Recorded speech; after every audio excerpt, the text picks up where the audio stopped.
श्रियकान्ताय कल्याणनिधये निधयेतिनाम् श्रीवेङ्कटनिवासाय श्रीनिवासाय मङ्गलम्। लक्ष्मी सविभ्रमालोकसुभ्रूविभ्रमचक्षुषे चक्षुषे सर्वलोकानां वेङ्कटेशाय मङ्गलम्।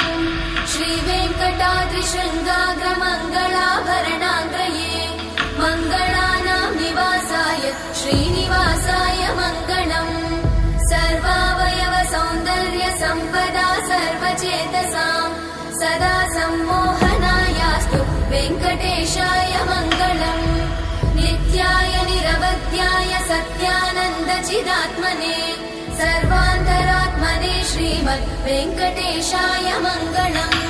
स्वतः सर्वविदे सर्वशक्तये सर्वशेषिने सुलभाय सुशीलाय वेङ्कटेशाय मङ्गलम्।